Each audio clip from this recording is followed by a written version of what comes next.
Bonjour, je vais faire un petit récapitulatif là sur les dernières découvertes et les découvertes en cours pour accentuer un petit peu comment ça s'appelle les, enfin accentuer le tout même.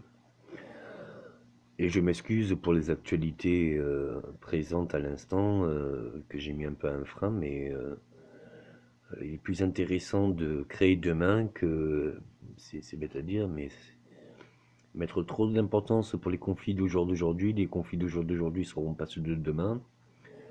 Et est-ce que en réglant des opportunités qu'on pourrait avoir pour demain, on peut restreindre les conflits? Je pense. Hein, c'est en montrant l'exemple et en montrant toutes les chances qu'on a au jour d'aujourd'hui que peut-être l'homme arrêtera ses bêtises. Pour revenir à l'aérospatiale ou l'aéronautique, il est très important d'unifier les forces. Euh, je parle pour les réacteurs, les propulseurs d'avions ou de navettes spatiales ou de fusées. Alors, on a découvert pas mal de forces, des combustibles aussi comme l'hydrogène, mais on a découvert selon des moteurs essence qu'on a fait à essence, on a découvert quelque peu des possibilités avec les voitures, des possibilités sur des turbines, sur des turbos, des biturbos, quadriturbos, tout ça, enfin, très intéressant. Et je pense que pour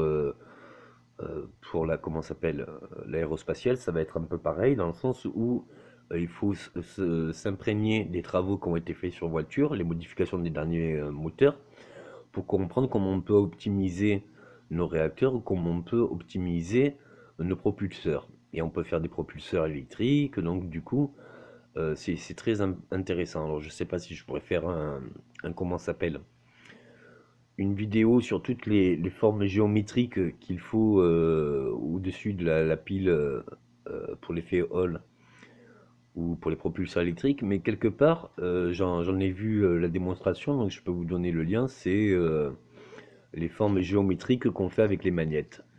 Toutes ces spirales ou ces formes un peu géométriques nouvelles, ou anciennes tout simplement, mais qu'on redécouvre, bien du coup sont très intéressantes, très intéressantes. Et dans les propulseurs électriques, il y a aussi les rotations qui peuvent interagir. Donc c'est très intéressant par rapport au courant alternatif, tout cela. Et pourquoi je dis rotatif? Parce qu'on a fait des moteurs voitures qui ont une bonne rotation. Cette rotation peut être, si le moteur de la voiture ne faisait tourner qu'un générateur, que le générateur faisait alimenter comment ça s'appelle? Ce générateur alimentait une propulsion électrique et que cette propulsion électrique était mise en turbo avec sa propre propulsion, c'est-à-dire que réinjecté. Du coup, plus au départ ça va doucement, mais plus on produit de l'électricité, plus l'électricité produit est ramenée à la base. Comme elle n'était pas ramenée à la base au début, eh bien il y a encore plus d'électricité qui sont encore produits, encore plus et encore plus et encore plus. Mais il faut faire des propulseurs bien étudiés sur la configuration du DG parce que ça comment ça s'appelle? C'est très différent hein, selon la hauteur, la longueur, tout cela. L'exposition qu'il puisse y avoir et la rotation. Mais en fait, dans le schéma de la fleur de vie, je ne sais pas si vous voyez ce rond avec rempli de triangles, mais en gros, ça équivaut, enfin, toutes les formes géométriques. Une alliance de formes géométriques à plusieurs étages est très intéressante. Il en va de soi que pour les ailes, servez-vous des ailes des oiseaux. Elles ont toutes leur forme un petit peu. Et servez-vous aussi pour les pales de des pales qui peuvent être en rotation, ce qui fera une expansion sur l'entrée d'air et la propulsion d'air.